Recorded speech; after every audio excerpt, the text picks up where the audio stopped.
नमस्कार दोस्तों, स्वागत है आप सभी को आपके अपने YouTube चैनल मैथ चॉइस 2.0 पर। दोस्तों मैं हूं आदेश कुमार।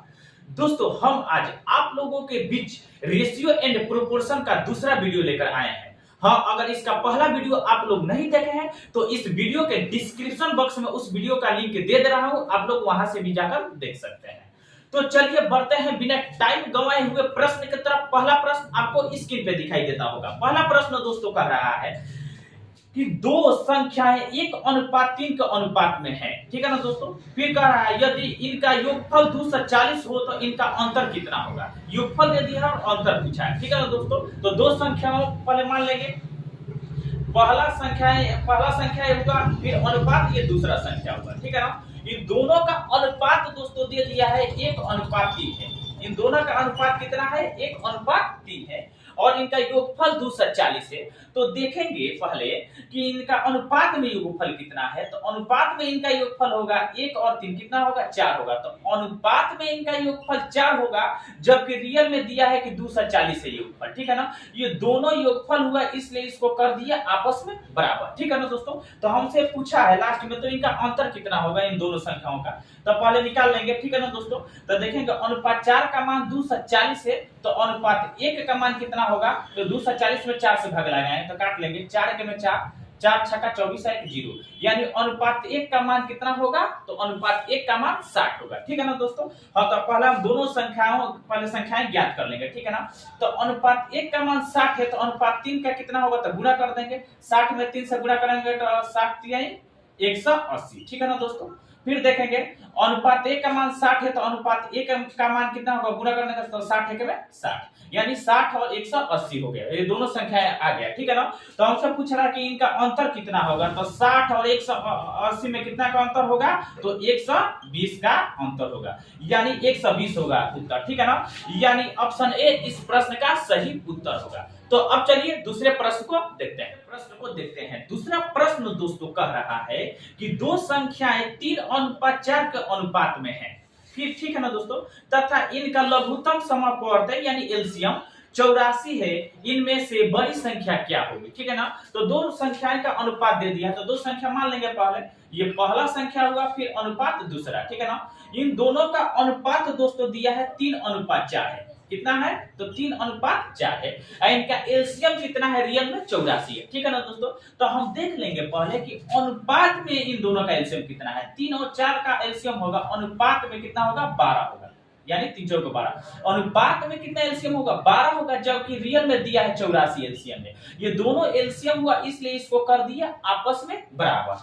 तो हमसे पूछ रहा है कि सबसे बड़ी संख्या क्या होगी। तो ठीक है ना दोस्तों। तो सबसे बड़ी संख्या इसमें 4 है, तो हम देखेंगे अनुपात 12 का मान 84 है, यानी तो अनुपात 1 का मान कितना होगा? तो भाग लगाएंगे 84 में 12 से, तो 12 1 में 12, 12 7 84, यानी अनुपात 1 का मान कितना होगा? तो 7 होगा। ठीक है ना दोस्तों।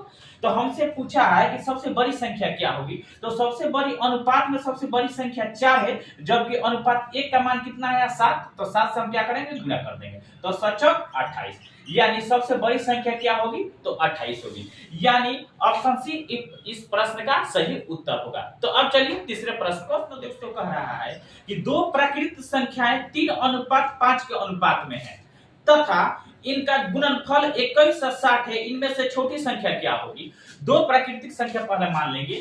ये मान लीजिए ये पहला प्राकृतिक संख्या हुआ, ये दूसरा। इन दोनों का अनुपात दोस्तों दिया है, अनुपात इनको दिया है 3:5 है, इन दोनों का अनुपात। ठीक है ना दोस्तों। इनका रियल में गुणनफल दिया है 21 से 60 है, तो इनमें से पूछ रहा है कि छोटी संख्या क्या होगी। ठीक है ना दोस्तों। तो दोस्तों हम जानते हैं कि अनुपात का मतलब बट्टा होता है, तो इसमें हम 1 से सटा देंगे। 1 सटाने से कोई दिक्कत नहीं हो, क्योंकि अनुपात का मतलब बट्टा होता है, तो 1 से x क्या होगा? कट जाएगा। ठीक है ना दोस्तों। फिर इसमें कह रहा है इनका गुणनफल 21 से 60 है, तो देख लेंगे इन दोनों का अनुपात में गुणनफल कितना है। ठीक है ना दोस्तों। तो 5 3 15, 5 इनका गुणनफल कितना होगा? अनुपात में 5 3 15, x² इनका गुणनफल होगा। ठीक है ना। जबकि रियल में गुणनफल दिया है 21 से 60। ठीक है ना। ये दोनों गुणनफल हुआ, इसलिए इसको कर दिए आपस में बराबर। ठीक है ना दोस्तों। तो हम पहले देख लेंगे। तो 15x² का वैल्यू हुआ 21 से 60, तो हम क्या करेंगे? अब भाग लगाएंगे।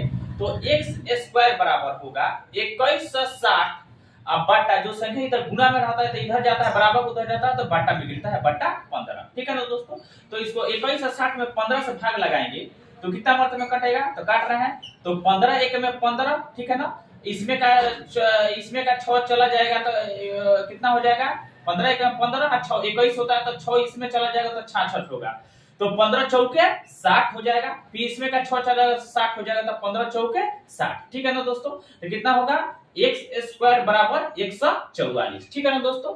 तो अब क्या करेंगे, स्क्वायर उधर जाएगा तो रूट चढ़ेगा तो x बराबर कितना होगा, अंडर रूट 144। ठीक है ना दोस्तों। तो 144 का वर्गमूल कितना होता है, 12, यानी x का मान आ गया कितना, 12। हमसे पूछा है कि सबसे छोटी संख्या क्या होगी, तो सबसे छोटी संख्या इसमें क्या है, तो 3x है सबसे छोटी संख्या। x का मान आया है 12, तो 12 से गुणा करेंगे तो 3 और गुणे 12, गुणा करेंगे तो 12 3 36, यानी सबसे छोटी संख्या कितनी होगी, तो 36 होगी। ठीक है ना दोस्तों, यानी ऑप्शन ए इस प्रश्न का सही उत्तर होगा।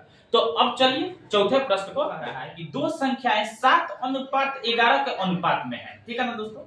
इनमें से प्रत्येक में 7 जोड़ने पर इनका अनुपात 2:3 हो जाता है। तो कह रहे इनमें से छोटी संख्या कौन सी है। ठीक है ना दोस्तों, ऑप्शन दे दिया है, यानी सबसे छोटी संख्या पूछा है। ठीक है ना दोस्तों, यानी दो संख्याएं 7:11 के अनुपात में है। तो दो संख्या मान लेते हैं, ये पहला संख्या अनुपात दूसरा संख्या, इन दोनों का अनुपात दोस्तों दे दिया है 7:11 दे दिया है। ठीक है ना दोस्तों, यानी 7:11 इनका अनुपात दिया है। तो हम दोस्तों जानते हैं कि अनुपात का मतलब क्या होता है, बट्टा होता है, तो इसमें हम x सटा देते हैं। ठीक है ना, x सटाने से कोई दिक्कत नहीं है क्योंकि अनुपात का मतलब बट्टा होता है, तो x से x क्या होगा, कट जाएगा। ठीक है ना दोस्तों।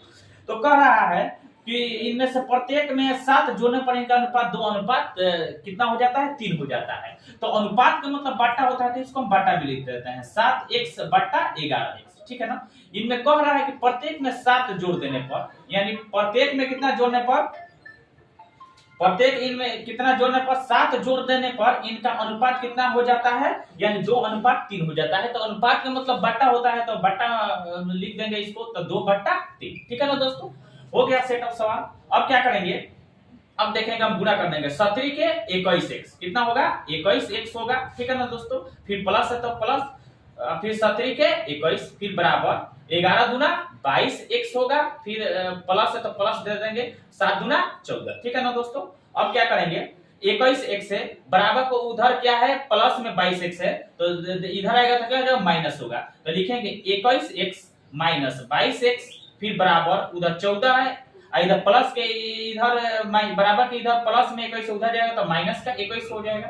तो 21x में से माइनस का 22x घटाएंगे तो माइनस 1x बचेगा। ठीक है ना दोस्तों, फिर बराबर देंगे 14 में से 21 घटाएंगे तो कितना बचेगा, माइनस का 7 बचेगा। ठीक है ना, तो माइनस से माइनस कट गया, यानी x का मान 7 हुआ। ठीक है ना दोस्तों। तो हमसे पूछा है सबसे छोटी संख्या कौन सी होगी, तो इसमें सबसे छोटी संख्या कितनी है, तो 7x है, 7x है। तो x का मान कितना आया है, 7 है, तो 7 में 7 से गुणा करेंगे, 7 गुणे 7, 7 7 है 49, यानी हम कह सकते हैं सबसे छोटी संख्या कितनी होगी, तो 49 होगी, यानी ऑप्शन बी इस प्रश्न का सही उत्तर होगा। तो ऐसे ही वीडियो देखने के लिए धन्यवाद। मेरे चैनल को सब्सक्राइब और वीडियो को शेयर जरूर कीजिएगा।